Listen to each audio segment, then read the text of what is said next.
특수부대 여군 출신이 문제아들이 많은 고등학교의 선생님이 되었고 수많은 일진 불량 아이들에게 인생의 교육을 알려주는 이야기입니다. 영상 시청 이전에 구독과 좋아요 부탁드리겠습니다. 저희에게 큰 도움이 됩니다. 김혜련. 그녀의 군 시절 마지막 계급은 대위였고 생사를 함께 넘나들던 대원들은 그녀를 이호라는 간결한 호출명으로 불렀습니다. 그 이름은 신화 속 한 인물의 운명처럼 그녀의 부대 내 위치를 상징적으로 보여주었습니다. 모두의 선망을 한몸에 받는 존재인 동시에 때로는 혹독한 시기와 질투의 대상이 되기도 했습니다.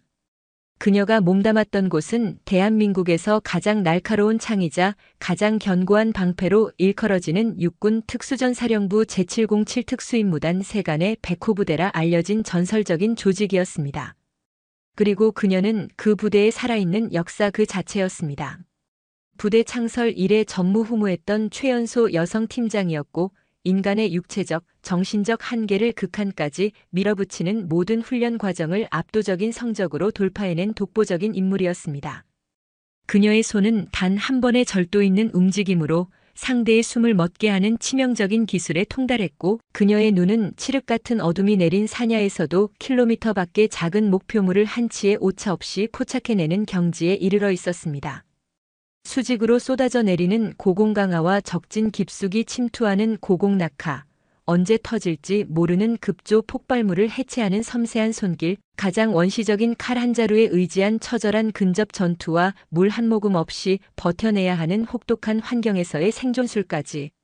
그녀가 정복하지 못한 영역은 없었습니다. 실제 작전이 개시되면 그녀의 침착하고 나지막한 목소리 하나가 팀원 전체의 생사를 결정했고 지도 위 한 점을 가리키는 냉철한 판단 하나가 작전의 성패를 갈랐습니다. 그녀의 잘 다려진 군복 위에는 조국이 수여한 무수한 훈장이 밤하늘의 별처럼 박혀 있었지만 정작 그 어떤 눈부신 영광도 그녀의 마음속 깊은 곳에 자리한 설명할 수 없는 공허함을 온전히 채워주지는 못했습니다. 화약 연기가 매캐하게 피어오르고 언제나 동료의 혹은 자신의 죽음을 감당해야 하는 전장의 한복판에서 그녀는 늘 전혀 다른 풍경을 마음속에 그리곤 했습니다. 하얀 분필 가루가 낡은 창문으로 들어오는 오후의 햇살에 흩날리는 평화로운 교실, 아직 다듬어지지 않은 아이들의 생기 넘치고 시끄러운 웃음소리가 텅 빈 복도를 가득 메우는 소란스러운 오후, 그리고 세상의 모진 비바람 앞에서 길을 잃고 헤매는 어린 양의 작고 여린 손을 잡아 일으켜줄 수 있는 따뜻하고 단단한 손길. 그녀의 가슴 속에는 대한민국 최고의 특수부대원이라는 서슬퍼런 자부심 아래 스승이 되고픈 뜨거운 열망이 아주 오랫동안 조용한 용암처럼 들끓고 있었습니다. 그녀를 이 낯선 길로 이끈 것은 아주 오래전 기억 저편에 희미하게 남아있는 한 분의 스승이었습니다. 온 세상에 대한 이유 없는 반항심으로 날카로운 가시를 세우고 스스로를 어두운 방 안에 가두던 시절 가족마저 그녀를 포기하고 주변 모두가 혀를 차며 손가락질할 때에도 묵묵히 그녀의 옆자리를 지켜주었던 분. 국어 교사였던 오재윤 선생님. 그는 꾸짖지 않았습니다. 대신 아무 말 없이 따뜻한 우유 한 잔을 건네고 낡은 시집을 펼쳐 함께 읽어주었을 뿐입니다. 마지막까지 그녀의 비뚤어진 눈빛 속에서 작은 가능성의 불씨를 찾아내려 애썼던 그 끈질긴 믿음이 아니었다면 그녀의 주체 못할 거친 에너지는 세상을 향한 파괴적인 분노로만 남아 흔적도 없이 사라졌을지도 모릅니다. 이제는 그녀가 그 오래되고 깊은 마음의 빚을 갚을 차례였습니다. 군에서 뼈를 깎는 고통 속에 체득한 강인한 정신력과 인간의 심연을 꿰뚫어보는 깊은 통찰력, 그리고 어떤 절망적인 위기 속에서도 기어이 한 줄기 길을 찾아내는 지혜야말로 아직 여물지 않은 아이들에게 가장 절실한 가르침이 될 것이라 굳게 믿었습니다. 33세 봄. 대위 김혜련은 사랑하는 조국과 동료들의 간곡한 만류를 뒤로하고 명예로운 전역을 선택했습니다. 어깨 위에서 찬란하게 반짝이던 빛나는 별 계급장을 스스로 내려놓고 그녀는 가장 낮고 소란스러운 땅으로 돌아왔습니다. 자신의 피와 땀으로 얼룩진 화려했던 과거를 깨끗이 지운 채 서툴고 어색하기만 한 신임 교사라는 이름으로. 그녀가 발령받은 새로운 전장은 포탄과 총성 대신 무한한 가능성과 예측 불가능한 혼돈이 안개처럼 공존하는 아이들의 눈동자가 있는 곳, 서울 변두리의 평범한 인문계 고등학교 아람고등학교였습니다. 그곳에서 강철의 심장을 가진 스승 김혜련의 진짜 이야기가 조용하지만 그 어떤 작전보다도 장엄하게 그 첫 장을 열고 있었습니다.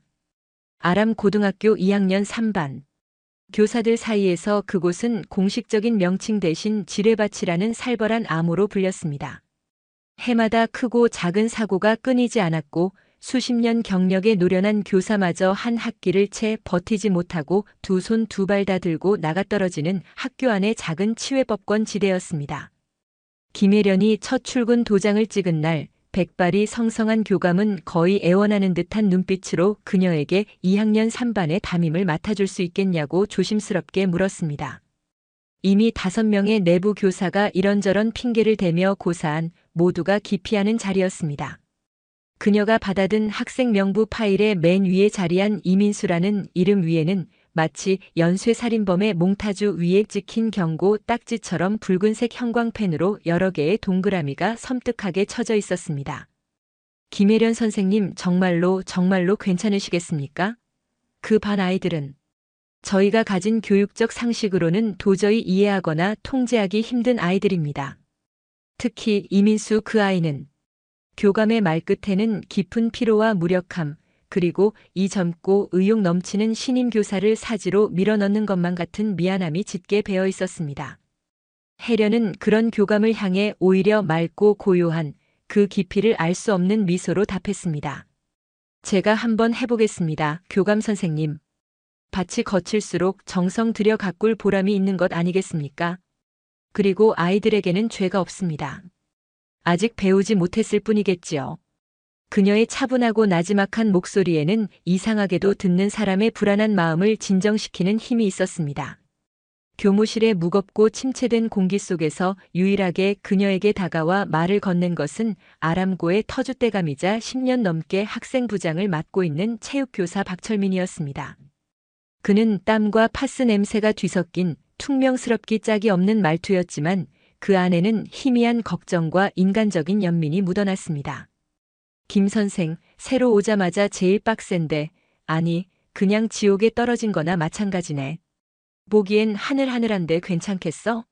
특히 이민수 그놈, 그냥 좀 노는 수준이 아니라 아주 악질 중에 악질이야. 그 아비백만 믿고 아주 아나무인이지. 무슨 일 터지기 전에 아니다 싶으면 자존심 같은 거 생각 말고 바로 나한테 연락하라고. 괜히 혼자 끙끙 앓다가 큰일 치르지 말고. 혜련은 그의 무뚝뚝하지만 진심 어린 배려에 허리를 깊이 숙여 정중히 감사를 표했습니다. 마음 써주셔서 정말 감사합니다, 박 선생님. 선생님의 그 말씀만으로도 이미 큰 힘이 됩니다. 명심하겠습니다. 삐걱거리는 낡은 소리와 함께 2학년 3반의 교실 문을 열고 안으로 들어서는 순간 혜련은 공기의 밀도와 온도가 복도와는 완전히 달라지는 것을 온몸의 감각으로 느꼈습니다. 그것은 단순한 소란함이 아니었습니다. 오랜 시간 동안 누구의 제지도 받지 않고 방치된 무질서와 깊은 냉소, 그리고 양육강식의 논리에 따라 형성된 보이지 않는 권력 관계가 눅눅한 곰팡이처럼 교실 구석구석에 스며들어 있는 듯한 불쾌하고 폭력적인 공기였습니다. 수십 개의 눈동자가 날카로운 탐색침이 되어 그녀의 머리부터 발끝까지 마치 경매장의 물건 값을 매기듯 훑어내렸습니다. 그 끈적하고 무례한 시선 속에는 어린아이 특유의 순수한 호기심은 단 한 톨도 찾아볼 수 없었습니다. 대신 노골적인 무시와 경계, 그리고 새로운 먹잇감을 발견한 하이에나 무리와 같은 잔인한 적이만이 가득했습니다. 교실의 가장 깊숙한 곳, 낡은 창틀에 비스듬히 걸터앉아 다리를 꼰 채 교실 전체를 자신의 왕국인 양 지배하고 있는 남학생. 이민수였습니다. 그의 주변으로는 마치 위성처럼 비슷한 분위기의 남학생 서너 명이 그림자처럼 붙어 있었습니다. 혜련은 교탁으로 걸어가는 그 불과 몇 초의 시간 동안 교실의 권력 구조와 학생 개개인의 심리 상태, 잠재적 위협 요소와 비상시의 탈출 동선까지 모든 것을 파악하고 데이터베이스화하고 있었습니다. 그것은 피와 땀으로 전장에서 생존하기 위해 뼈에 새겨진 이제는 지울 수 없는 본능과도 같은 것이었습니다. 여러분 반갑습니다. 앞으로 1년 동안 여러분의 담임을 맡고 또 국어라는 과목을 통해 여러분과 소통하게 될 김혜련입니다. 혜련이 칠판에 자신의 이름을 한자 한자 흔들림 없이 힘있고 단정한 필체로 적어 내려가는 동안 교실 뒤편에서 모든 정적을 의도적으로 깨는 나른하고 불쾌한 목소리가 울려 퍼졌습니다. 이야, 이번에 온 담임은 몸매가 아주 그냥 예술작품인데? 선생님, 따로 PT라도 받으면서 관리하는 비법이라도 있어요? 혹시 남자친구는 있고? 없으면 나랑 오늘부터 일일 할래요? 내가 잘해줄 수 있는데. 이민수의 노골적이고 저질스러운 성희롱에 교실 곳곳에서 참았던 웃음과 휘파람 소리가 본물 터지듯 터져나왔습니다. 이것은 명백히 계획된 신고식이었습니다. 새로운 권위자를 향한 기존 지배자의 공개적인 서열 확인 절차이자 기선 제압을 위한 폭력이었습니다. 혜련의 표정에는 그러나 그 어떤 동요나 불쾌감도 비치지 않았습니다. 마치 포격 좌표를 미리 예측하고 가장 안전한 참호 속에서 담담하게 기다리는 노련한 병사처럼 그녀는 침착했습니다. 이민수 학생. 그런 개인적인 질문은 우리가 서로에 대해 충분히 알아간 뒤에 교실 밖에서 개인적으로 해도 늦지 않을 것 같군요. 우선은 수업 분위기를 해치는 무례한 발언은 앞으로 삼가주길 바랍니다. 다른 친구들의 학습권을 침해하는 행동이니까요. 아, 진짜게 빡빡하게 구네. 융통성이라고는 약에 쓰려고 해도 없구만. 전임 담임은 우리 무서워서 눈도 제대로 못 마주치고 빌빌 기었는데 어디서 이런간 큰 용기가 났을까? 새로 와서 아직 이 교실이 어떤 곳인지 파악이 안 되나 본데 내가 친절하게 다시 한번 말해주지. 이 교실의 왕은 법도 규칙도 선생도 아니고 바로 나야. 알아들었어? 이민수의 옆에 있던 유도 선수 출신이라는 덩치 큰 박재호가 낄낄거리며 거들었습니다. 야, 민수야, 그러다 우리 예쁜 선생님 울겠다. 저렇게 여리여리한 얼굴에 눈물이라도 흐르면 오빠 마음 찢어지잖아. 안 그래요, 쌤? 그냥 우리가 하자는 대로 좀 맞춰주면 어디 덧나나? 그들의 조롱은 정교하게 짜인 연극처럼 서로의 역할을 분담하며 혜련을 심리적으로 그리고 물리적으로 압박해왔습니다. 혜련은 과거 자신의 성별을 문제 삼고 능력을 인정하지 않으려 오기와 힘으로 덤벼들던 수많은 이들을 떠올렸습니다. 그들을 굴복시키는 방법은 언제나 단 하나였습니다. 누구도 저항하거나 거스를 수 없는 압도적인 힘의 차이를 상대의 뼛속 깊은 곳까지 선명하게 각인시키는 것. 하지만 이곳은 피비린내 나는 전쟁터가 아니었습니다. 그녀는 그들의 영혼을 산산조각 내려온 것이 아니라 이미 부서지고 조각난 영혼을 다시 일으켜 세우러 온 것이었습니다. 혜련의 눈빛이 그 순간 깊고 서늘하게 가라앉았습니다. 마치 끝을 알 수 없는 심연을 들여다보는 듯한 그 눈빛에 교실을 가득 채웠던 모든 소음이 거짓말처럼 빨려 들어갔습니다. 학생들은 본능적으로 느꼈습니다. 무언가 근본적인 것이 달라졌다는 것을. 오늘이 첫 시간이니 이 교실에서 앞으로 1년 동안 우리가 함께 지켜야 할 아주 간단하고 상식적인 규칙 3가지만 정하고 시작하도록 하죠. 그녀의 목소리는 여전히 부드럽고 나긋나긋했지만 그 안에 담긴 강철 같은 울림은 교실의 공기를 무겁게 짓누르며 학생들의 피부에 소름처럼 와닿았습니다. 첫째, 우리는 서로를 존중합니다. 말로든 시선으로든 행동으로든 그 어떤 형태의 폭력도 이 교실에서는 절대로 용납하지 않습니다. 둘째, 우리는 수업에 집중합니다. 여러분의 1분 1초는 나중에 수억만금을 주고도 다시 살 수 없는 여러분 인생에서 가장 소중한 시간이니까요. 셋째, 혜련은 잠시 말을 멈추고 교탁 위에 놓여있던 묵직하고 차가운 금속재 스테이플러를 손에 쥐었다가 소리가 나지 않게 조용히 내려놓았습니다. 그 미세한 금속성 마찰음이 유독 교실 전체에 크게 울리는 듯 했습니다. 이 3가지 아주 간단하고 당연한 규칙을 어기는 학생은 반드시 그 행동에 합당한 책임을 지게 될 겁니다. 아주 분명하고 아주 확실하게요. 지랄하고 자빠졌네, 씨발. 이민수가 씹어뱉듯 입에 담지 못할 가장 심한 욕설을 내뱉으며 자리에서 벌떡 일어났습니다. 그의 육중한 몸에 힘없이 밀린 의자가 뒤로 넘어가며 쾅 하는 굉음을 냈습니다. 교실의 모든 학생들이 숨을 죽였습니다. 잔인한 공포와 역겨운 기대가 뒤섞인 불길한 침묵이 교실을 감쌌습니다. 야, 이게 같은 년아. 내가 도대체 뭔데 우리한테 명령질이야? 선생이면 다야? 얼굴 반반한 거 하나 믿고 선생질 하러 기어 들어왔으면 그냥 동물원 원숭이처럼 곱게 처앉아서 웃음이나 팔라고. 그는 성큼성큼 혜련의 코앞까지 다가와 그녀를 자신의 그림자로 완전히 뒤덮을 듯이 내려다보았습니다. 역한 담배 냄새와 값싼 향수가 뒤섞인 불쾌하기 짝이 없는 채취가 혜련을 덮쳤습니다. 내가 지금 내 그 잘난 싸대기 한 대 시원하게 갈기면 어쩔 건데? 경찰에 전화해서 엉엉 울기라도 할 거냐? 아니면 교감한테 가서 일러 바칠 거냐? 민수의 손이 천천히 아주 위협적으로 마치 슬로우 모션 영상처럼 올라갔습니다. 몇몇 여학생들이 고개를 돌리거나 두 손으로 얼굴을 가렸습니다. 혜련은 그러나 단 1mm의 미동도 없이 그의 붉게 충혈된 눈을 마주 보았습니다. 그 짧은 찰나 그녀의 머릿속은 수백 개의 시나리오를 그리고 지우며 가장 효율적이고 교육적인 대응책을 찾아내고 있었습니다. 최소한의 움직임으로 최소한의 충격을 가해 최대의 효과를 낸다. 목표는 제압이나 상해가 아니다. 잊지 마라, 목표는 교육이다. 민수의 손이 정점을 찍고 그녀의 뺨을 향해 날카로운 파공성을 내며 날아드는 바로 그 순간. 시간은 마치 꿀처럼 느려지고 세상의 모든 소리가 아득하게 멀어졌습니다. 혜련의 몸이 이성보다 먼저 반응했습니다. 그녀는 피하는 대신 오히려 반보 안으로 미끄러지듯 파고들었습니다.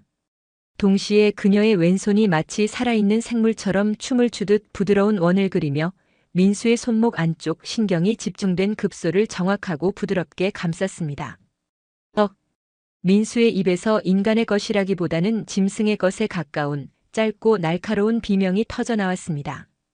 혜련은 잡은 손목을 축으로 자신의 몸을 물 흐르듯 유려하게 회전시키며 그의 팔꿈치 관절을 자신의 단단한 어깨뼈 위에 정확히 걸었습니다. 군더더기라고는 단 하나도 찾아볼 수 없는 수만 번의 반복 훈련으로 완성된 완벽한 팔 꺾어 제압하기 기술이었습니다. 혜련이 허리에 아주 미세한 거의 보이지 않을 정도의 신락 같은 힘을 주자 민수의 거대한 몸이 비명을 지르며 종이 인형처럼 힘없이 고꾸라졌습니다. 으악! 팔! 내 팔! 부러진다, 부러져. 이 미친년아, 나. 이민수 학생. 아까 내가 뭐라고 했지? 이 교실에서는 폭력을 쓰지 않는다고. 그리고 규칙을 어겼으면 책임을 져야 한다고 분명히 말했을 텐데. 혜련은 극심한 고통에 바닥을 구르며 몸부림치는 민수의 귓가에 얼음장처럼 차갑고 냉정한 목소리로 속삭였습니다. 그녀의 힘은 단 1mm의 오차도 없이 완벽하게 통제되고 있었습니다. 상대에게 뼈를 깎는 듯한 극도의 고통을 선사하되 단 하나의 인대나 근육도 손상시키지 않는 완벽한 정교함. 그것은 단순한 힘의 과시가 아니었습니다. 힘에 대한 완전 무결한 지배였습니다. 교실은 얼어붙다 못해 시간마저 멈춰버린 듯 절대적인 진공 상태가 되었습니다. 그때 이성을 잃은 박재호가 짐승 같은 소리를 지르며 혜련을 향해 달려들었습니다. 이 여자가 진짜 미쳤나? 당장 민수 안 놔? 혜련은 민수를 제압한 자세 그대로 조금도 흐트러짐 없이 다른 손으로 교탁 위 펜꽂이에서 날카롭고 묵직한 몸체 전체가 금속으로 된 제도용 샤프를 뽑아들었습니다. 재호가 그녀에게 주먹을 휘두르기 위해 손을 뻗는 바로 그 순간 혜련이 가볍게 손목을 튕겼습니다. 쉬그 하는 공기를 찢는 듯한 날카로운 파공음과 함께 은색 샤프는 재호의 귓가를 아슬아슬하게 스쳐 교실 뒤편 학생들이 만든 환경미화 게시판의 코르크보드 한가운데에 깊숙이 박혔습니다. 마치 숙련된 다트 선수가 던진 것처럼 정중앙에 꽂힌 샤프는 부르르 떨리며 한동안 그 진동을 멈추지 않았습니다. 충격적인 힘과 신기에 가까운 정확성. 재호는 그 자리에 못 박힌 듯 얼어붙었고 그의 얼굴은 핏기 하나 없이 종이처럼 새하얗게 질려 있었습니다. 그는 떨리는 손으로 자신의 귓가를 만져보았습니다. 상처는 없었지만 스쳐 지나간 금속의 차가운 감촉과 죽음의 공포가 생생하게 남아 있었습니다. 혜련은 그제야 아무렇지도 않게 마치 먼지를 털어내듯 민수의 팔을 놓아주었습니다. 민수는 바닥에 주저앉아 자신의 팔을 붙잡고 고통과 함께 전에는 단 한 번도 느껴보지 못했던 자신의 존재 자체가 부정당하는 듯한 압도적인 공포와 수치심에 가쁜 숨을 몰아쉬었습니다. 혜련은 조금도 흐트러지지 않은 모습으로 다시 교탁 앞으로 돌아섰습니다. 그녀는 교실의 모든 학생들을 그들의 영혼 깊은 곳까지 꿰뚫어 볼 듯이 천천히 그리고 깊이 둘러보았습니다. 그리고는 방금 전에 소라는 한편에 잘 짜인 연극이었을 뿐이라는 듯 심지어 부드러운 미소까지 머금으며 말했습니다. 자, 그럼 우리 자기소개 마저 해볼까요? 아까 이민수 학생이 제 취미를 물었죠? 제 취미는 목표를 아주 정확하게 맞히는 거랍니다. 그게 사람이든 물건이든 아니면 관역이든 말이죠. 그 순간 오랜 시간 동안 견고하게 유지되어 왔던 아람 고등학교 2학년 3반의 야생 왕국은 새로운 지배자의 등장을 온몸과 영혼으로 받아들여야만 했습니다. 그 지배자는 폭력적인 폭군이 아니었습니다. 그보다 훨씬 더 무서운 흔들림 없는 질서와 예측 불가능한 깊이를 가진 존재, 바로 그 자체였습니다. 그날의 충격적인 사건 이후 2학년 3반의 공기는 완전히 달라졌습니다. 교실을 지배하던 야생의 법칙은 하룻밤 사이에 자취를 감추었고 그 자리에는 마치 폭풍이 휩쓸고 지나간 뒤의 폐허처럼 어색하고 위태로운 정적만이 감돌았습니다. 쉬는 시간에도 아이들은 자리를 뜨지 않았고 수업 시간에는 오직 연필이 종이를 스치는 소리와 책장이 넘어가는 소리 외에는 아무 소리도 들리지 않았습니다. 특히 이민수와 박재호를 비롯한 그의 무리들은 마치 유령이라도 된 것처럼 자신들의 존재감을 완벽하게 지우고 지냈습니다. 하지만 혜련은 누구보다도 명확하게 알고 있었습니다. 이것은 진정한 의미의 변화나 성장이 아니라 거대한 공포가 억지로 더 씌운 위태롭고 기형적인 평화라는 것을. 아이들의 눈빛 속에는 존경심이나 깨달음이 아닌 자신들의 상식으로는 도저히 이해하거나 대항할 수 없는 미지의 존재에 대한 원초적인 두려움이 가득했습니다. 그 단단한 두려움의 껍질을 깨고 아이들의 마음속으로 직접 들어가지 못한다면 지금의 이 모든 것은 언제 무너져 내릴지 모르는 위태로운 사상 누각에 불과했습니다. 문제는 예상했던 대로 학교 밖에서 그리고 훨씬 더 거대하고 오만한 형태로 터져나왔습니다. 다음 날 오후 점심시간의 나른함이 교무실을 감싸고 있을 무렵 교무실의 낡은 문이 마치 폭발이라도 하듯 거칠게 열리고 값비싼 수입차의 인공적인 가죽 냄새를 풍기는 중년 남성이 누가 봐도 그의 지시를 받는 것이 분명한 수행원처럼 보이는 사람들을 대동하고 들이닥쳤습니다. 번쩍이는 명품 시계와 기름진 머리, 지역 건설사의 대표이자 학교 운영위원회에 막강한 영향력을 행사하는 이민수의 아버지였습니다. 그는 교무실에 들어서자마자 이 공간에 있는 모든 교사들을 자신의 발 아래 있는 사람처럼 취급하며 천장이 울릴 정도로 고함을 질렀습니다. 어떤 교사야? 내 귀하고 귀한 아들 몸에 함부로 손을 대고 씻을 수 없는 정신적인 충격을 준 선생이 누구냐고. 당장 나와. 백발이 성성한 교감 선생님의 얼굴이 순간적으로 하얗게 질렸습니다. 그는 학교의 크고 작은 건설 사업과 발전 기금 지원을 무기 삼아 교사들은 물론이고 교장마저도 아래로 보는 저 하나 무인 격인 남자를 도저히 감당할 수 없었습니다. 교무실의 모든 교사들이 숨을 죽이고 서로의 눈치만 보고 있을 때 혜련이 조용히 자신의 자리에서 일어났습니다. 그녀의 움직임에는 조금의 망설임이나 두려움도 없었습니다. 제가 김혜련입니다. 이민수 학생의 담임 교사입니다. 민수의 아버지는 혜련의 젊고 단아한 그러나 어딘지 모르게 강단 있어 보이는 외모를 위아래로 훑어보더니 경멸이 가득 담긴 코웃음을 쳤습니다. 내년이었나. 쯧쯧 애초에 선생 같지도 않은 것이 어딜 함부로 기어들어와서 신성한 교단을 더럽혀. 당신 내가 누군지 알아? 교육자로서의 자질도 인성도 그 무엇 하나 갖추지 못한 당신 같은 사람은 이 교단에 발붙일 자격이 없어. 당장 교육청 감사실에 정식으로 민원을 넣고 이번 주 금요일에 열린 긴급 이사회를 통해서 당신 목을 아주 깔끔하고 합법적으로 날려버릴 테니 그런 줄 알아. 그것은 단순한 분노의 표출이 아니었습니다. 자신의 사회적 지위와 경제적 힘을 이용한 노골적이고 구체적인 협박이었습니다. 그는 혜련이 이 압박감에 못 이겨 무릎을 꿇고 빌기를 기대하는 눈치였습니다. 하지만 혜련의 고요한 눈빛은 강풍 앞의 촛불처럼 조금도 흔들리지 않았습니다. 오히려 그녀는 한 걸음 더 그에게 다가가 그의 오만한 눈을 똑바로 마주보며 말했습니다. 그녀의 목소리는 작았지만 교무실의 모든 소음을 잠재울 만큼 단단하고 명료했습니다. 아버님, 아드님이 먼저 저에게 입에 담지 못할 심각한 욕설과 함께 교실의 모든 학생들이 보는 앞에서 저를 때리려는 명백한 신체적 위협을 가했습니다. 그리고 그 모든 과정은 불미스러운 사태를 우려한 다른 학생에 의해 처음부터 끝까지 녹화되었습니다. 아버님께서 원하신다면 지금 바로 그 증거 영상을 교육청과 이사회는 물론 아동보호 전문기관과 관할 경찰서에 함께 제출할 수도 있습니다. 그 순간 마치 약속이라도 한 듯 한 학생이 익명으로 제보한 영상 파일이 교감 선생님의 컴퓨터 화면에 재생되기 시작했습니다. 고화질의 영상 속에는 민수의 폭언과 위협적인 행동, 그리고 혜련의 냉정하고 완벽한 제압 과정까지 그 어떤 변명도 불가능할 정도로 모든 것이 적나라하게 담겨 있었습니다. 영상을 확인한 민수 아버지의 잘 관리된 얼굴이 분노와 당혹감으로 불그락푸르락하게 변했습니다. 이 자식이. 아버님, 혜련의 목소리는 이전보다 한층 더 낮고 단단해졌습니다. 마치 잘 벼린 칼날처럼 차갑고 예리했습니다. 저는 오늘 민수의 팔을 부러뜨릴 수도 있었고 제가 던진 샤프를 민수의 몸에 정확히 맞힐 수도 있었습니다. 하지만 저는 그러지 않았습니다. 왜 그랬는지 아십니까? 그것이 바로 이성을 가진 어른의 통제이기 때문입니다. 저는 제 힘을 교육적인 목적으로 완벽하게 통제했지만 아드님은 자신의 미성숙한 분노를 폭력적인 방식으로 전혀 통제하지 못했습니다.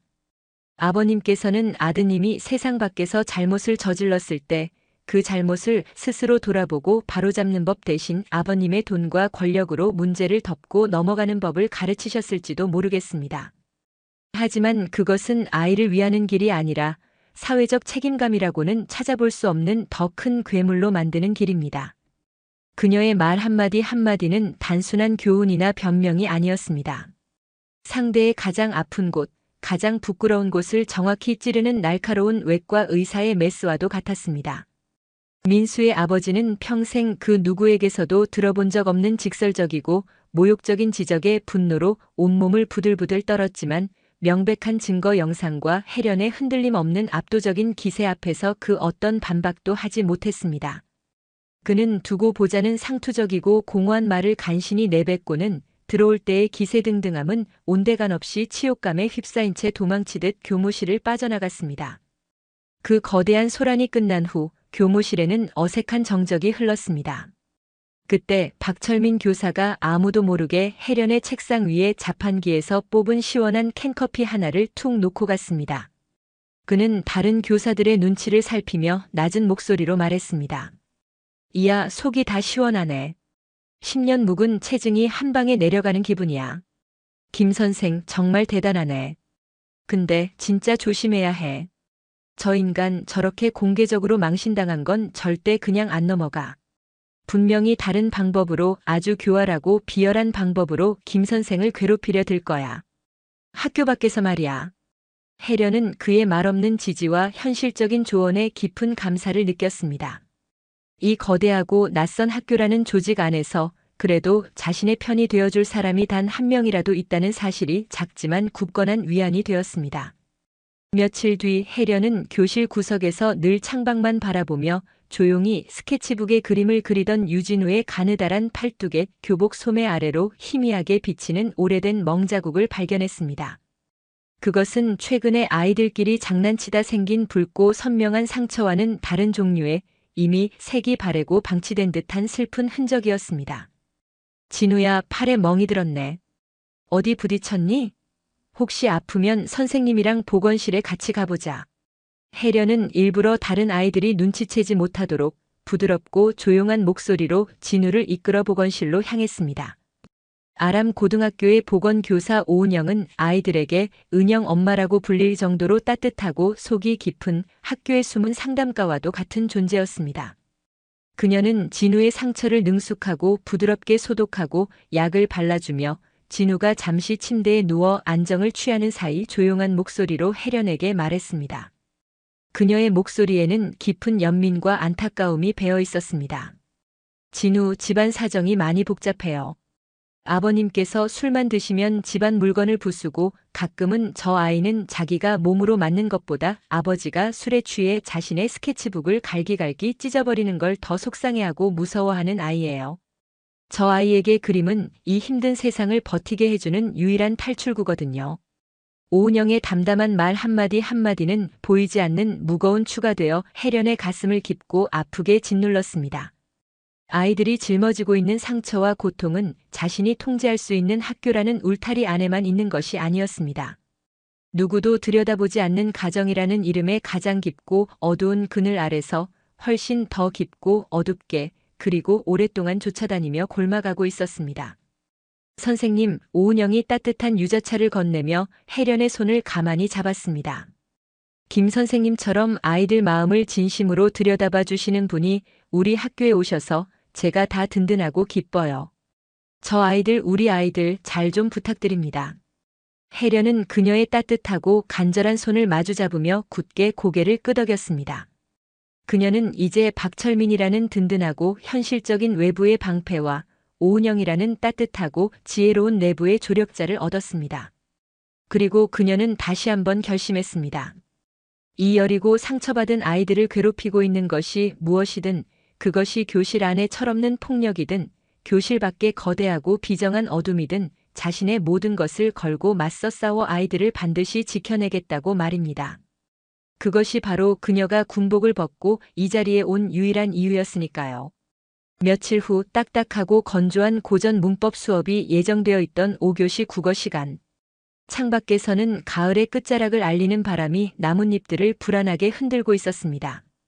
혜련은 그날따라 유독 생기 없이 엎드려 있는 아이들을 천천히 둘러보다 예고 없이 손에 들고 있던 교과서를 교탁 위에 조용히 내려놓았습니다. 그 작은 소리에 몇몇 아이들이 의아하다는 듯 고개를 들었습니다.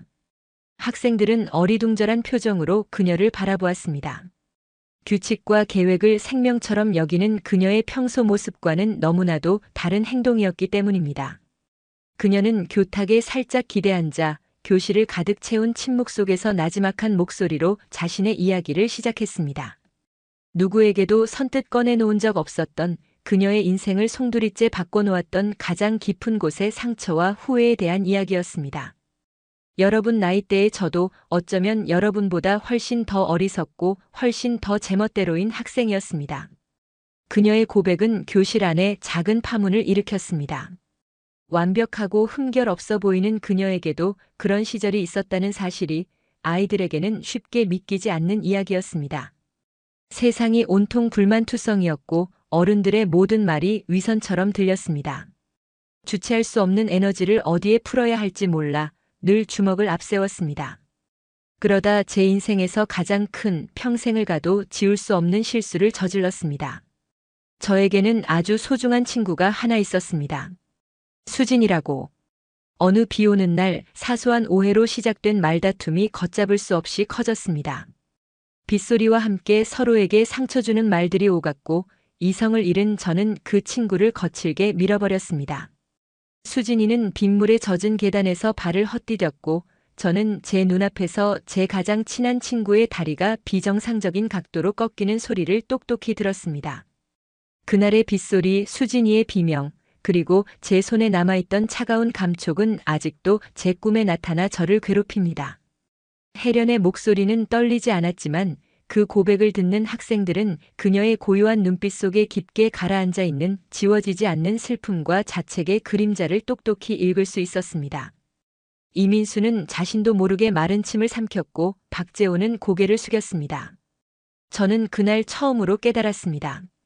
제가 그토록 자랑스러워했던 저의 힘이 누군가를 지키기는커녕 가장 소중한 사람을 파괴할 수도 있는 흉기였다는 사실을요. 병원에 누워 고통스러워하는 친구의 모습을 보며 저는 제 자신을 용서할 수가 없었습니다. 그래서 도망치듯 군대에 갔습니다. 가장 힘들고 가장 고통스럽다는 특수부대에 지원한 것은 저 자신을 벌주고 싶었던 일종의 자학이자 속죄였습니다. 그녀는 창밖을 바라보며 말을 이었습니다.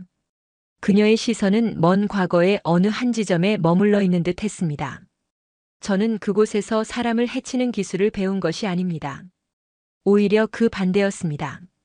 저는 그 지옥과도 같은 곳에서 비로소 제 자신의 가장 약하고 추한 모습과 정면으로 마주하는 법을 배웠습니다. 뼈가 부서지는 듯한 고통 속에서 행군하며 육체의 한계를 넘어서는 인내를 배웠고, 동료에게 제 목숨을 맡겨야 하는 절체절명의 상황 속에서 인간에 대한 절대적인 신뢰를 배웠습니다. 수천 번, 수만 번의 사격 훈련 끝에 제가 얻은 것은 명중률이 아니라 단 한 발의 총알이 가진 무서운 무게와 책임감이었습니다. 진정한 힘은 누군가를 억누르고 파괴하는 데서 나오는 것이 아닙니다. 해련은 자리에서 일어나 천천히 교실을 걸었습니다. 그녀의 시선이 한 명 한 명의 학생과 마주쳤습니다. 그것은 내가 아끼는 무언가를, 소중한 사람을, 혹은 나 자신의 흔들리는 신념을 지키고자 할 때, 바로 그때 우리 내면 가장 깊은 곳에서 비로소 솟아나는 겁니다. 민수 학생, 자네의 그 강한 힘은 자네가 마음먹기에 따라 수많은 사람을 도울 수 있는 귀한 재능이 될 수 있네. 재호 학생, 자네의 그 빠른 발도 마찬가지야. 그리고 진우 학생. 해련의 부드러운 시선이 늘 구석에 혼자 있던 유진우에게 닿았습니다. 진우는 자신도 모르게 고개를 들었습니다. 혼자라고 느껴질 때, 세상이 너를 이해해주지 못한다고 느껴질 때, 그 외로움을 이겨내는 것 또한 진짜 용기란다. 그 모든 어려움을 이겨내고 자신의 길을 묵묵히 걸어가는 것, 그것이야말로 세상에서 가장 강인한 힘이지. 해련의 진심 어린 고백과 위로는 마치 단단한 강철을 녹이는 용광로의 뜨거운 불길처럼 학생들의 얼어붙었던 마음의 벽을 속절없이 허물어 내렸습니다. 그들은 처음으로 자신들 앞에 서 있는 선생님이라는 존재의 인간적인 고뇌와 깊이를 마주했습니다. 특히 이민수의 눈빛이 그날을 기점으로 깊고 처절하게 흔들리기 시작했습니다. 그는 난생 처음으로 자신이 그토록 과시하고 다녔던 폭력이라는 것이 얼마나 공허하고 부끄럽고 유치한 것이었는지 뼈저리게 깨닫기 시작했습니다. 하지만 교실 안에 힘겹게 피어난 작은 변화의 온기를 비웃기라도 하듯 학교 밖에서는 더욱 차갑고 어두운 그림자가 거대한 입을 벌리며 아람골을 향해 들이우기 시작했습니다. 인근의 대진공업고등학교 학생들이 아람고 학생들을 상대로 상습적으로 금품을 갈취하고 무차별적인 폭력을 행사하는 일이 부쩍 잦아진 것입니다. 그 폭력의 중심에는 흑표범이라는 별명으로 불리는 잔인하고 무자비하기로 인근 학교의 악명이 자자한 3학년 우두머리가 있었습니다. 어느 궂은 비가 추적추적 내리던 날 하굣길이었습니다. 이민수와 박재호는 버스 정류장 뒤편 후미진 골목길에서 아람고 1학년 후배 몇 명이 대진공고 학생들에게 둘러싸여 돈을 뺏기고 비웃음 속에서 뺨을 맞는 장면을 목격했습니다. 민수의 주먹이 자신도 모르게 단단하게 쥐어졌습니다. 핏줄이 붉어질 정도였습니다. 불과 몇 주 전에 그였다면 귀찮은 일에 엮이기 싫다며, 혹은 약한 놈이 당하는 건 당연하다며 차갑게 외면하고 지나쳤을 것입니다. 하지만 그의 귓가에는 얼마 전 교실에서 들었던 해련의 목소리가 천둥처럼 메아리치고 있었습니다. 힘은 지키기 위해 존재한다. 민수는 깊은 갈등에 휩싸였습니다. 그가 지금 저기에 나선다면 그것은 개인적인 싸움을 넘어 아람고와 대진공고 사이에 걷잡을 수 없는 거대한 전쟁으로 번질 것이 불보듯 뻔했습니다. 그때 옆에서 함께 그 광경을 지켜보던 박재호가 참을 수 없다는 듯 입을 열었습니다. 야, 이민수. 어쩔 거냐? 저거 보고 그냥 갈 거냐? 우리 쌤이 뭐라고 했는지 벌써 다 까먹었어. 다른 건 몰라도 우리가 아람고 2학년인데 우리 학교 1학년 꼬맹이들이 다른 학교 놈들한테 저렇게 처맞고 있는 거 보고 쌩 까는 게 쪽팔리지도 않냐? 결국 민수는 깊은 숨을 한번 내쉬고 결심한 듯 그들 앞으로 나섰습니다. 그의 발걸음은 예전처럼 오만하지 않았지만 그보다 훨씬 더 무겁고 단단했습니다. 그만해라. 같은 학생들끼리 뭐 하는 짓이냐? 그렇게 힘자랑하고 싶으면 운동장 가서 땀이나 흘려. 있는 놈이 없는 놈 삥 뜯는 게 그렇게 자랑스럽냐? 대진공고의 흑표범은 민수를 발견하고는 마치 재미있는 구경거리라도 생긴 듯 썩은 미소를 지었습니다. 이게 누구야? 아람고의 전설적인 왕 이민수 아니신가? 소문 들으니 요새 예쁜 여선생 치마폭에 쌓여서 순한 양이 다 됐다고 하던데 사실이었나 보네. 정의의 사도라도 된 거냐? 존나 재수없게. 일촉즉발의 상황. 팽팽한 긴장감이 터지기 직전 어디선가 날아온 흠뻑 젖은 농구공이 무서운 속도로 회전하며 정확히 흑표범의 손을 강타했습니다. 깜짝 놀라 돌아본 곳에는 우산도 없이 비를 맞으며 팔짱을 낀 채 서 있는 체육교사 박철민이 있었습니다. 어이, 거기 대진공고 학생들. 내가 남의 학교 교문 앞에서 얼쩡거리면서 우리 애들 괴롭히지 말라고 몇 번을 말했냐. 너희 학교 학생부장한테 내가 지금 직접 전화 걸어서 너희 생활기록부에 아주 멋진 빨간 줄 하나 그어줄까? 당장 안 꺼져? 오랜 시간 동안 수많은 문제아들을 상대해 온 박철민의 노련하고 묵직한 기세에 대진공고 학생들은 욕설을 짓거리며 마지못해 물러났습니다. 박철민은 민수의 등을 툭 치며 비에 젖은 얼굴로 씩 웃었습니다. 잘했다, 이민수. 용기 있네. 근데 다음부터는 이렇게 무식하게 혼자 나서지 말고 이럴 땐 어른들한테 먼저 알리는 거야. 힘자랑은 운동장에서만 하는 거라고 내가 몇 번을 말하냐, 임마. 알았냐? 민수는 난생 처음으로 폭력이 아닌 다른 행동으로 어른에게 진심 어린 칭찬을 들었다는 사실에 얼굴이 화끈거렸습니다. 하지만 그는 직감할 수 있었습니다. 이것은 결코 끝이 아니라는 것을. 오늘 공개적으로 망신을 당한 흑표범은 이대로 물러설 놈이 아니었습니다. 아람고와 대진공고 사이의 위태로운 긴장감은 이제 언제 터질지 모르는 시한폭탄의 초침 소리처럼 아슬아슬하게 흘러가고 있었습니다. 가을의 끝자락 아람고등학교의 가장 큰 행사인 축제가 다가왔습니다. 해마다 축제 기간은 학생들이 학업의 스트레스에서 벗어나 마음껏 즐기는 해방구인 동시에 학교의 통제력이 자연스럽게 약해지며 크고 작은 사건 사고가 가장 많이 터지는 위험한 시기이기도 했습니다. 해련은 2학년 3반 학생들에게 반부스로 추억의 분식 카페를 운영해보자는 다소 엉뚱한 제안을 했습니다. 아니나 다를까 그런 귀찮은 걸 왜 하냐, 돈 받고 장사하는 거냐는 등 아이들의 반응은 시큰둥했습니다. 하지만 해련은 포기하지 않고 그들의 마음을 끈질기게 두드렸습니다. 여러분, 우리가 지난 시간 동안 무슨 이야기를 했죠? 지키는 것에 대해서 이야기했습니다. 이번에는 우리가 지키고 싶은 우리의 공간을 우리 손으로 직접 한번 멋지게 만들어 보는 겁니다. 그리고 거기서 얻는 수익금 전액을 연말에 도움이 필요한 어려운 이웃들에게 우리 2학년 3반의 이름으로 당당하게 기부하는 겁니다. 어때요? 멋지지 않습니까? 해련의 진심 어린 설득과 기부라는 예상치 못한 목표 제시에 아이들의 눈빛이 조금씩 움직이기 시작했습니다. 그리고 누구도 예상하지 못했던 놀라운 화학작용이 일어나기 시작했습니다. 늘 개인주의적이고 반항적이던 아이들이 2학년 3반이라는 이름 아래 처음으로 하나의 공동 목표를 향해 움직이기 시작한 것입니다. 이민수는 누구도 시키지 않았는데 과거의 카리스마를 긍정적인 방향으로 발휘하며 프로젝트 전체를 이끌었고 박재호는 자신의 넘치는 힘을 튼튼한 부스를 만들고 무거운 자재를 나르는 데 쏟아부었습니다. 유진우는 자신의 뛰어난 예술적 재능을 10분 발휘하여 모두가 감탄하는 레트로 감성의 멋지고 세련된 카페 디자인 시안을 선보였습니다.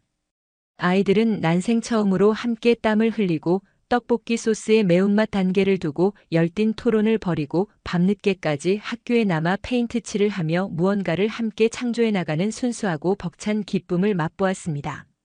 축제 당일 2학년 3반의 추억의 분식 카페는 그야말로 대성황을 이루었습니다. 유진우가 디자인한 예쁜 손글씨 간판과 아이들이 새벽부터 나와 정성껏 만든 떡볶이와 어묵은 불티나게 팔려나갔습니다. 아이들의 얼굴에는 이전에는 단 한 번도 찾아볼 수 없었던 자신감과 뿌듯한 성취감이 가득했습니다. 해련은 그런 아이들의 모습을 한 발짝 뒤에서 지켜보며 조용하고 깊은 미소를 지었습니다. 이것이야말로 그녀가 그토록 보고 싶었던 진정한 교육의 살아있는 결실이었습니다. 하지만 그 찬란했던 행복은 오래가지 못했습니다. 축제의 열기가 절정에 달하고 어둠이 막 내리기 시작할 무렵 흑표범이 이끄는 대진공고 무리가 약속이라도 한 듯 축제 현장에 나타났습니다. 그들은 다른 곳은 쳐다보지도 않고 곧장 인산인해를 이루고 있는 2학년 3반의 카페로 향했습니다. 그들의 등장은 축제의 즐거운 소음을 순식간에 얼어붙게 만드는 불길하고 폭력적인 전조와도 같았습니다. 이야, 장사 아주 잘 되네. 손님도 많고. 그런데 말이야, 우리 구역에서 이렇게 큰 장사를 하려면 우리한테 자리세는 내고 해야지, 안 그래? 흑표범이 비열하고 잔인하게 웃으며 학생들이 밤새워 꾸민 카페의 메인 테이블을 군홧발로 인정사정 없이 걷어찼습니다. 와장창 하는 굉음과 함께 공들여 만든 장식과 김이 모락모락 나던 뜨거운 음식들이 더러운 바닥에 나뒹굴었습니다. 주변에 있던 학생들의 즐거운 웃음소리는 순식간에 공포에 찬 날카로운 비명으로 바뀌었습니다. 그 순간 이민수가 손님에게 건네려던 어묵꼬치를 내려놓고 젖은 앞치마를 벗어 던지며 그들 앞을 막아섰습니다.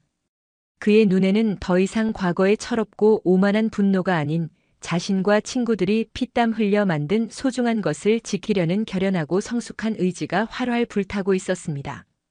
여기서 당장 나가라. 여긴 너희 같은 쓰레기들이 와서 행패 부릴 곳이 아니야. 이 새끼가 진짜 죽고 싶어서 환장을 했구나. 흑표범의 주먹이 인정사정 없이 날아들었고 평화롭고 즐거웠던 축제 현장은 순식간에 폭력과 비명이 난무하는 아수라장으로 변했습니다. 박재호와 다른 남학생들이 합세하여 맞서 싸웠지만 작정하고 흉기까지 숨겨서 몰려온 대진공고 무리를 당해내기엔 역부족이었습니다. 사태를 파악한 박철민 교사가 미친 듯이 달려와 학생들을 보호하려 했지만 이성을 완전히 잃은 흑표범은 품에서 번뜩이는 날카로운 커터칼을 꺼내 휘둘렀습니다. 다 비켜. 오늘 이민수 저 새끼는 내가 여기서 끝장을 내고 만다. 모두가 공포에 질려 얼어붙은 바로 그 순간 마치 한 줄기 바람처럼 나타난 혜련이 흑표범의 앞을 막아섰습니다. 그녀의 등장은 너무나 고요하고 침착해서 이 아수라장 속에서 오히려 비현실적으로 보일 정도였습니다. 그 칼 내려놔. 뭐야, 이 여자는? 전에 그 선생? 죽고 싶어? 흑표범은 혜련을 밀치려 했지만 그녀는 마치 땅에 깊이 뿌리내린 거대한 바위처럼 단 1mm도 흔들림이 없었습니다. 그가 신경질적으로 칼을 휘두르는 바로 그 찰나 혜련의 몸이 번개처럼 움직였습니다. 그녀는 날아오는 칼날을 손바닥으로 스치듯 부드럽게 흘려보내며 동시에 그의 손목 신경을 정확히 낚아챘습니다. 그리고는 그의 폭력적인 힘을 역이용하여 몸을 물 흐르듯 회전하며 순식간에 그의 팔을 등 뒤로 꺾어 바닥에 완벽하게 제압했습니다. 쨍그랑 하는 날카로운 소리와 함께 커터칼이 힘없이 바닥에 떨어져 굴렀습니다. 모든 것이 눈 깜짝할 사이에 마치 잘 짜인 한 편의 액션 영화의 클라이맥스 장면처럼 일어났습니다. 축제의 모든 소음이 멎고 절대적인 정적이 흘렀습니다. 학생들과 교사들, 축제를 구경하던 수많은 학부모들까지 모두가 눈앞의 광경을 믿을 수 없다는 듯 바라보았습니다. 가냘퍼 보이는 한 명의 여교사가 흉기를 든 건장한 남학생을 단 한 번의 움직임으로 조금의 상처도 없이 완벽하게 제압한 것입니다. 혜련은 바닥에 엎드려 고통과 굴욕감에 발버둥 치는 흑표범의 귓가에 얼음장보다도 더 차갑고 무서운 목소리로 속삭였습니다. 흉기를 들고 사람을 위협하는 순간 넌 더 이상 학생이라는 이름으로 보호받을 수 없는, 그냥 용서받을 수 없는 범죄자일 뿐이야. 내 어리석고 폭력적인 행동에 대한 대가는 이제부터 법에게 직접 아주 혹독하게 배우게 될 거다. 곧이어 신고를 받고 출동한 경찰차의 사이렌 소리가 요란하게 밤 공기를 가르며 울려 퍼졌고 흑표범을 비롯한 대진공고 무리는 모두 현행범으로 연행되었습니다. 혜련은 엉망진창이 된 카페와 충격과 안도감에 휩싸여 넋을 잃고 서 있는 자신의 제자들을 천천히 둘러보았습니다. 그녀의 눈빛은 그 어떤 100마디 말보다도 더 큰 위로와 격려, 그리고 괜찮다, 다 끝났다, 내가 여기 있다는 굳건한 믿음을 담고 있었습니다. 그날 밤 김혜련이라는 이름은 아람 고등학교의 단순한 국어교사를 넘어 학생들을 지키는 흔들림 없는 수호신의 동의어가 되었습니다. 그날 밤의 축제 사건 이후 아람 고등학교에는 많은 것이 변했습니다. 이민수의 아버지는 자신의 아들이 위험을 무릅쓰고 친구들과 자신들의 소중한 공간을 지키려 했다는 사실과 김혜련 교사가 그 모든 학생들을 자신의 몸을 던져 구해냈다는 이야기를 전해 듣고 깊은 충격과 함께 형언할 수 없는 부끄러움을 느꼈습니다. 그는 며칠 후 수행원 하나 없이 혼자서 조용히 학교를 찾아왔습니다. 그리고 혜련의 텅 빈 교실에서 그는 처음으로 한 인간으로서, 한 아버지로서 진심으로 고개를 숙여 그녀에게 사과했습니다. 그는 학교 폭력 예방과 학생 복지를 위해 써달라며 학교 역사상 유례없는 거액의 발전 기금을 쾌척했습니다. 시간은 빠르게 흘러 아이들이 정든 교정을 떠나 더 넓은 세상으로 나아가야 하는 졸업의 계절 3학년의 겨울이 되었습니다. 3학년 3반이 된 아이들은 2년 전의 모습은 상상조차 할 수 없을 만큼 놀랍고 눈부시게 성장해 있었습니다. 경찰대 진학을 목표로 했던 이민수는 축제 사건을 계기로 단순한 범죄자 처벌이 아닌 청소년 범죄 심리 전문가가 되어 자신과 같은 아이들이 길을 잘못 들지 않도록 막아주는 사람이 되는 것으로 꿈을 바꾸었습니다. 그는 이제 교내에서 가장 믿음직하고 따뜻한 선배이자 방황하는 후배들의 든든한 멘토가 되어 있었습니다. 박재호는 전국 고교 육상 대회에서 여러 개의 금메달을 목에 걸고 당당히 체육 특기생으로 명문 대학교에 진학했습니다. 그는 자신의 첫 전국 대회 금메달을 혜련의 목에 걸어주며 쑥스러운 얼굴로 선생님이 아니었으면 전 지금쯤 소년원 운동장을 뛰고 있었을 겁니다. 제2 주체 못할 힘을 어디에 어떻게 써야 할지 가르쳐 주셔서 정말 감사합니다라며 눈물을 글썽였습니다. 유진우는 자신의 뛰어난 예술적 재능을 마음껏 펼쳐 국내 최고의 미술대학에 당당히 합격했습니다. 그의 얼굴에서는 더 이상 과거의 어둡고 슬픈 그늘을 찾아볼 수 없었고 그는 자신감 넘치고 따뜻한 시선을 가진 멋진 청년으로 성장해 있었습니다. 졸업식 날 강당에서의 공식 행사가 모두 끝난 뒤였습니다. 3학년 3반 학생들은 약속이라도 한 듯 혜련을 자신들의 정든 교실로 이끌었습니다.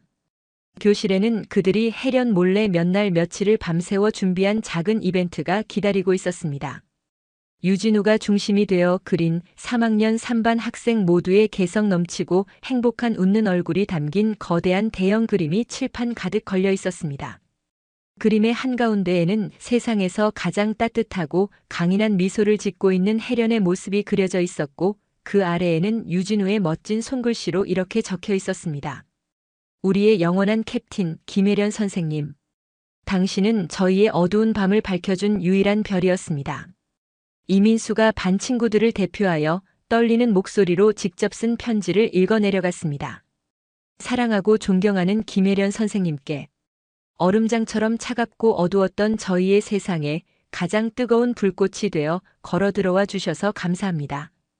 저희의 어둠 속에서 한 줄기 빛이 되어 주셔서 저희의 차가웠던 마음의 뜨거운 불씨를 지펴주셔서 감사합니다. 선생님은 저희에게 단순히 국어 지식을 가르치신 분이 아니라 저희 각자의 부서지고 조각난 인생을 그 강인한 손으로 다시 일으켜 세워주신 구원자이십니다. 저희는 앞으로 평생 선생님의 제자라는 사실을 가장 큰 자랑과 자부심으로 여기며 살아가겠습니다. 부디 오래오래 저희 곁에서 지금처럼 세상에서 가장 멋진 스승님으로 남아주세요. 선생님 진심으로 사랑합니다. 선생님 사랑합니다. 아이들은 편지가 끝나자마자 한 목소리로 외치며 혜련에게 달려와 그녀를 파도처럼 얼싸안았습니다. 혜련은 더 이상 참지 못하고 뜨거운 눈물을 흘렸습니다. 군에서 그 어떤 영광스러운 훈장을 목에 걸 때에도 생사의 고비를 넘나드는 동료를 잃었을 때에도 결코 흘리지 않았던 눈물이었습니다. 제자들의 진심 어린 따뜻한 온기가 그녀의 강철 같던 심장을 마침내 완전히 녹여내린 것이었습니다. 전장을 떠나 교실로 돌아온 그녀의 선택은 결코 틀리지 않았습니다. 그녀는 이 소란스럽고 문제 많았던 교실이라는 이름의 가장 치열하고 어려운 전장에서 그 무엇과도 바꿀 수 없는 가장 위대하고 눈부신 승리를 거두었습니다. 강철처럼 차갑고 단단했던 교실의 따스한 인간의 온기를 성공적으로 피워내고 절망과 포기만이 가득했던 척박한 땅에 희망과 성장의 씨앗을 기적처럼 심어낸 것입니다. 김혜련. 그녀는 이제 단순한 교사가 아니었습니다. 아이들의 위태로운 영혼을 지키는 굳건한 수호자이자 그들이 평생 나아갈 어두운 길을 환하게 비추는 영원한 스승이었습니다. 그녀의 전설은 이제 아람 고등학교의 낡은 교정을 넘어 그녀가 온 마음과 영혼을 다해 길러낸 제자들의 가슴 속에서 영원히 살아 숨 쉴 것입니다. 영원히. 오늘도 시청해 주셔서 감사합니다.